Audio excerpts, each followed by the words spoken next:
Okay, kabayan, muli pong nagbabalik ang ating palatuntunan ating alamin. Ang inyong lingkod, ka Jerry Geronimo. Ang inyong pong makakapiling sa ating pong palatuntunan po sa Facebook at saka sa YouTube, kabayan.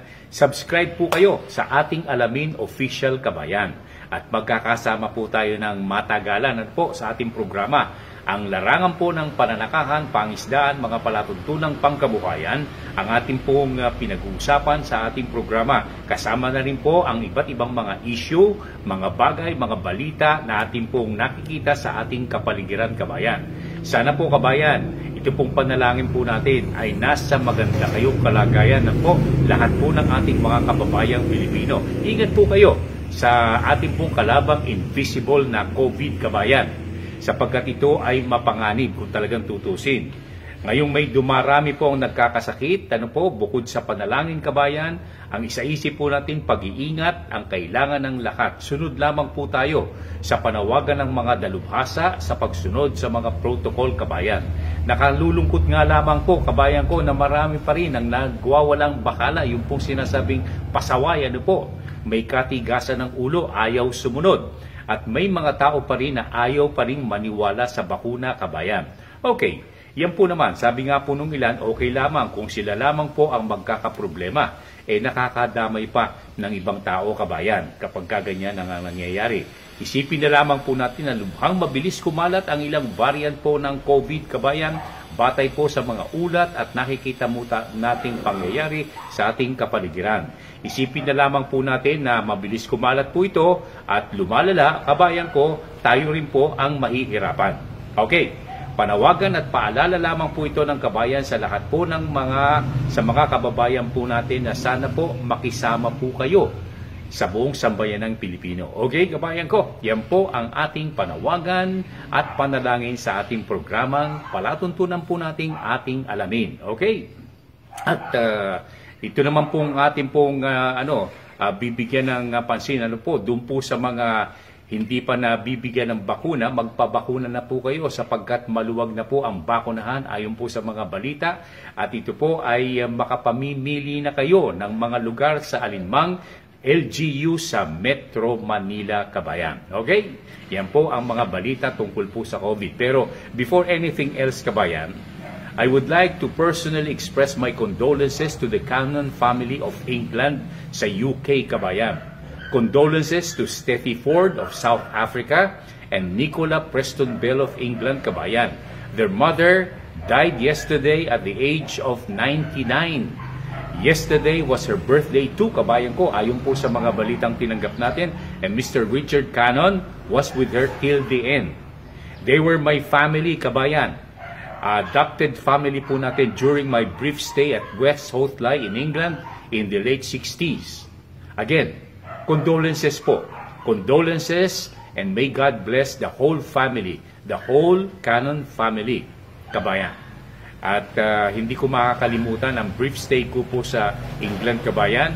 I was with them at West Hoathly in the south of England, and I stayed there for a few weeks dahil lang po sa aking brief stint din sa British Broadcasting Corporation, kabayan. Okay.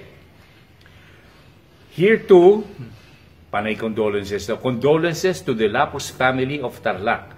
My friend, Congressman Jesse Lapus, died a few weeks ago. Hindi ko po kagad nabalitaan, kabayan. Napakarami po naming planong pinag-usapan, but he decided to leave early. Jesse was the administrator of the local water utilities administration when he died, kabayan. At condolences to the family of Jesse Lapus of Tarlac. Okay, kabayan ko. Sa ibang balita naman, sinabi po sa mga balitang tinanggap po natin, ang Pilipinas po, kagaya ng ating pong nakuhang ulat, pumayag na po sa commercial production ng genetically modified golden rice pagkatapos ng ilang taong pagsubok o field trial na kanilang isinagawa. Sa kabila po ng pagtutol ng ibang sektor na nagsabing ito po ay di umano makabubuti sa kapaligiran at kalusugan, yung GMO na tinatawag po natin, kabayan, genetically modified organism.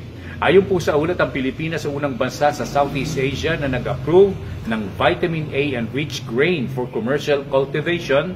At ang IRRI po ang nasa Pilipinas, nasa Pilipinas po ito ang nag-develop ng golden rice na ginamitan po ng GMO. Sinimula na ang produksyon ng mga binhi ng nasabing palay upang magamit ang bigas sa mga lugar na may high prevalence of vitamin A deficiency. Isusunod na rito, kabayan, ng commercial production para po sa mga mamimili.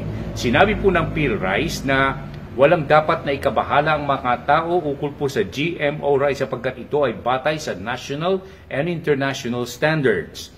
May food safety na ito mula sa Australia, sa New Zealand at Canada at pinag-aaralan na rin po sa mga bansang tulad po ng Bangladesh. May kaugnayan dito, mga kaibigan, may mga uri na rin po ng mais na ginamitan po ng GMO at sinabing halos lahat pala ng mga produktong may sangkap ng mais ay nabibili sa mga supermarket sa buong mundo na ginamitan din po ng GMO.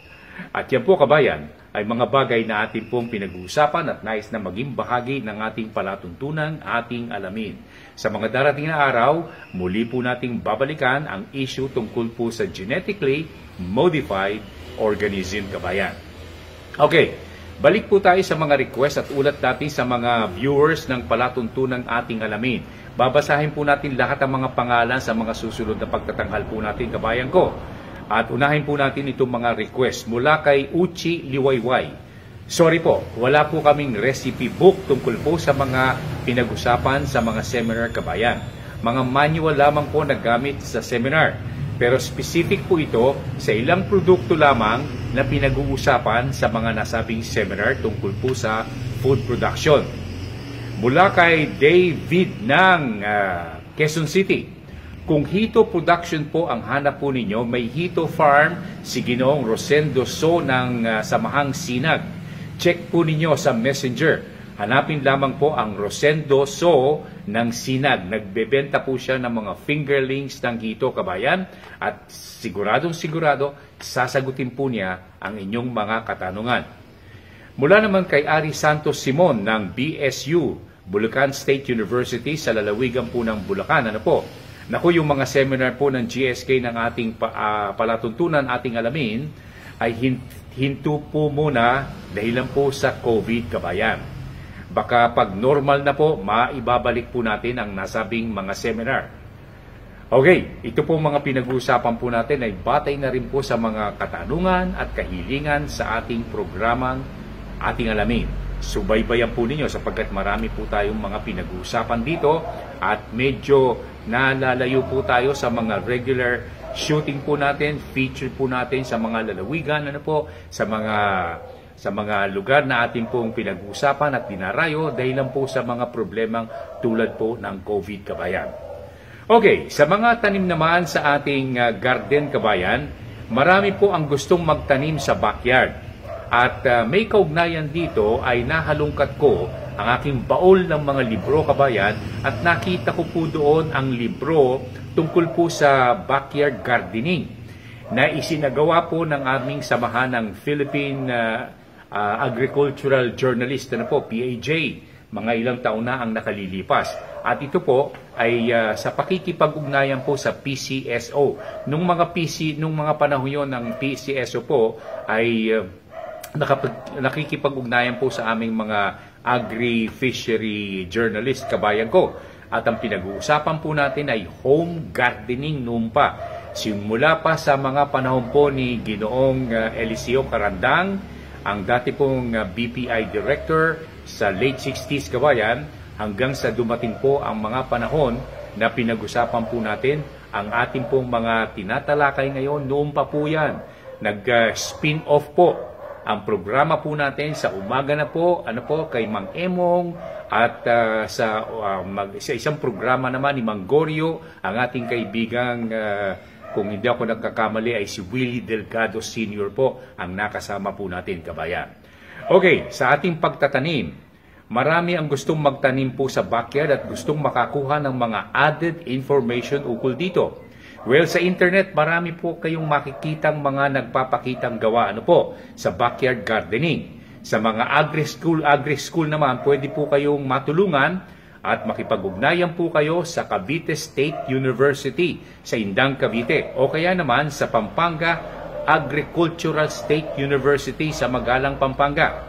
At may demo farm din po sa UPLB sa Los Baños, Laguna, na kung saan ay makikita po ninyo ang kanilang tinatawag na edible garden. Ano po?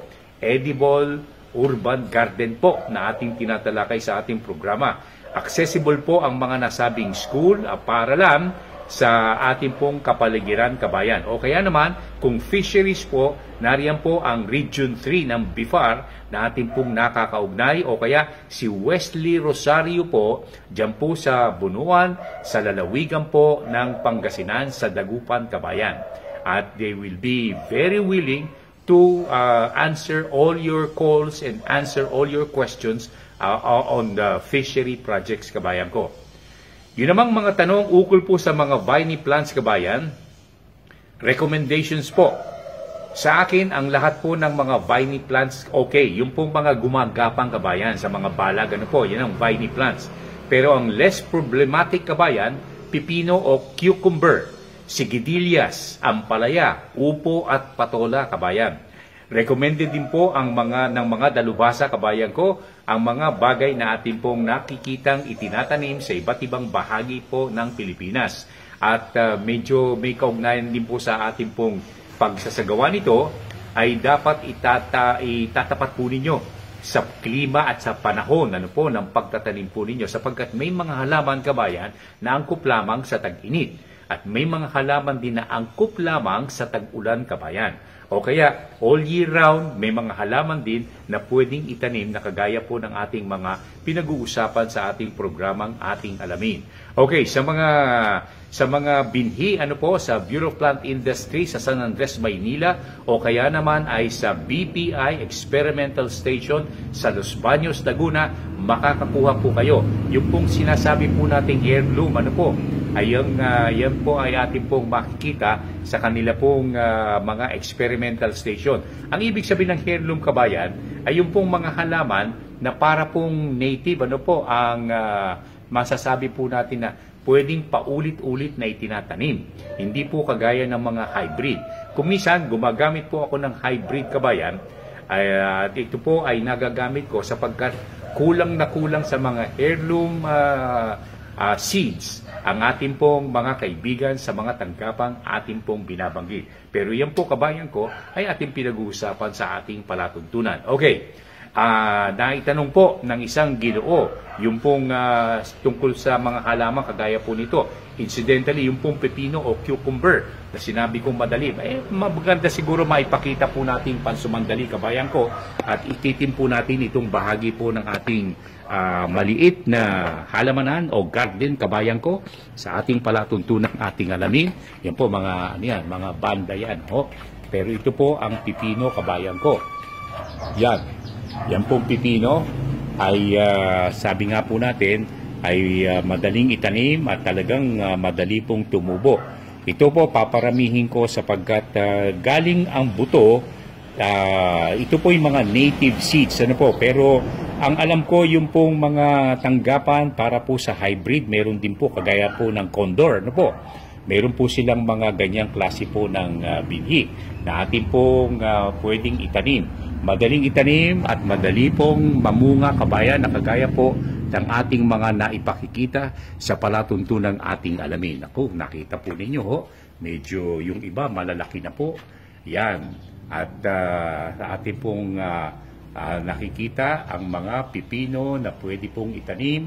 Yan palang pipino pwede nating itakip sa ating mga mata, kabayan. Kapag lumalaki po yung mga eye bags po natin, na nakikita po natin, maraming sustansya at marami pong mga nakikitang benepisyo ang ibinibigay po nito at hindi gaanong mahirap itanim po ang cucumber, kabayan. Maging ito ay hybrid, maging ito po ay heirloom na kung tawagin po natin. Okay, kabayan, pansamantala, magpapaalam po ang ating palatuntunang ating alamin. Ito po naman ang inyong lingkod, Ka Jerry Geronimo. Nagpapasalamat po sa inyong pagsubaybay sa ating programa. Sana po palagi ang kayong naririyan kahit na po tayo ay nasa COVID problem. at magkasama po tayo panapanahon sa palatuntunang ating alamin. Ito po naman ang inyong lingkod, Ka Jerry Geronimo, nagsasabing ang larangan ng pananakahan, pangisdaan, mga palatuntunang pangkabuhayan ay ating pong pinangangalagaan sa palatuntunang ating alamin. Hanggang sa muli, mabuhay po kayong lahat, kabayan, and may God bless you po ang buong pamilya.